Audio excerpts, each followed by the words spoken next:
Hello বন্ধুরা, কীভাবে সঠিক নিয়মে একটি হোয়াটসঅ্যাপ চ্যানেল ক্রিয়েট করতে পারেন বা হোয়াটসঅ্যাপ চ্যানেল খুলতে পারেন, সেই প্রসেসটা আমি আমার এই ভিডিওতে আপনাদের কাছে দেখিয়ে দেবো। তো বন্ধুরা চলুন শুরু করা যাক। তো বন্ধুরা, হোয়াটসঅ্যাপ চ্যানেল খোলার জন্য প্রথমে হোয়াটসঅ্যাপ অ্যাপসটাকে ওপেন করে নেবেন। তারপর নিচে আপডেট একটা অপশন রয়েছে, এখানে ক্লিক করে দেবেন। তারপর উপরে থ্রি ডট মেনু রয়েছে, এখানে ক্লিক করে দেবেন। তারপর ক্রিয়েট চ্যানেল এই অপশনটাতে ক্লিক করে দেবেন। তারপর কন্টিনিউ এখানে প্রেস করে দেবেন।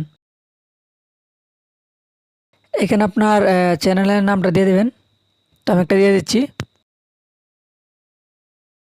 তারপর এখানে আপনার এই চ্যানেলটা সম্পর্কে একটু আপনাকে লিখতে হবে। তো আমি আপনাদেরকে বোঝানোর জন্য জাস্ট কিছু একটা লিখে দিচ্ছি। তারপর ক্রিয়েট চ্যানেল এই অপশনটাতে একটা ট্যাপ করে দেবেন। তারপর দেখতে পাচ্ছেন এখানে কিন্তু আপনার চ্যানেলটা খোলা সম্পূর্ণ হয়ে গেছে। তো এবার চাইলে আপনি আপনার চ্যানেলের লিঙ্কটাকে আপনি আপনার বন্ধুবান্ধবের কাছে শেয়ার করতে পারেন এবং আপনার ফলোয়ার বা সাবস্ক্রাইবার বাড়াতে পারেন। তো তার জন্য আপনি এখানে একটা ক্লিক করে দেবেন। তারপরে যে এখানে কপি লিঙ্ক এই অপশনটাতে ক্লিক করে দেবেন। তারপর আপনার চ্যানেলের লিঙ্কটা কপি হয়ে যাবে। তারপর আপনি চাইলে আপনার বন্ধুবান্ধব সবার কাছে আপনি মেসেঞ্জারে বা ইনস্টাগ্রামে সব জায়গায় আপনি শেয়ার করে নিতে পারেন। তো বন্ধুরা, তারপর আবার একটু ব্যাকে চলে আসবেন। এখানে একটা ট্যাপ করে দেবেন। তারপরে যে দেখতে পাচ্ছেন এখানে কিন্তু আপনি চাইলে আপনার এখানে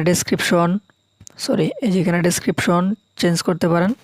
তারপরে যেখানে চ্যানেল সেটিং রয়েছে এখানে আপনি আপনার মন মতো দিতে পারেন। তারপর এখানে আর অনেকগুলো অপশন রয়েছে, যেখান থেকে আপনি আপনার চ্যানেল ডিলিট করে দিতে পারেন। তারপরে যে চ্যানেলের লিঙ্কটা আপনি এখান থেকেও পেয়ে যাবেন। তারপর এখান থেকে আপনি অ্যাডমিন সেট করতে পারেন, ইনভাইট করে অন্য কাউকে। তো সবগুলো এখানে রয়েছে। তারপরে যেখানে এটা পাবলিক চ্যানেল, যেখান থেকে আপনি ওকে করে দেবেন। জাস্ট আমি ওকে করে দিচ্ছি, এটা পাবলিক হয়ে যাবে। তারপর এখান থেকে যে এটার উপর ট্যাপ করে আপনি আপনার একটা প্রোফাইল পিকচার দিতে পারেন। যেখানে থ্রি ডটে ক্লিক করবেন, এডিটে ক্লিক করবেন। তারপরে যেখান থেকে এখানে ক্লিক করবেন, ক্যামেরার উপর ট্যাপ করলে আপনি আপনার গ্যালারি থেকে ফটো এড করে দিতে পারবেন। এই দেখুন নিচে গ্যালারি চলে আসছে, আপনি গ্যালারি থেকে আপনি আপনার মন মতো দিতে পারবেন। তো আমি এখন আর কোনো ইমেজ দিচ্ছি না, জাস্ট আমি আপনাদেরকে কীভাবে একটু কাস্টমাইজ করবেন সেগুলো একটু দেখিয়ে দিলাম। তো বন্ধুরা, আশা করি বুঝতে পেরেছেন কীভাবে একটি হোয়াটসঅ্যাপ চ্যানেল ক্রিয়েট করবেন। যদি কোনো কিছু না বোঝেন অবশ্যই কমেন্ট করবেন, আমি আপনাদেরকে রিপ্লাই দিয়ে দেবো। আর যদি ভিডিওটি ভালো লাগে অবশ্যই লাইক করবেন এবং ভিডিওটি শেষ পর্যন্ত দেখার জন্য ধন্যবাদ।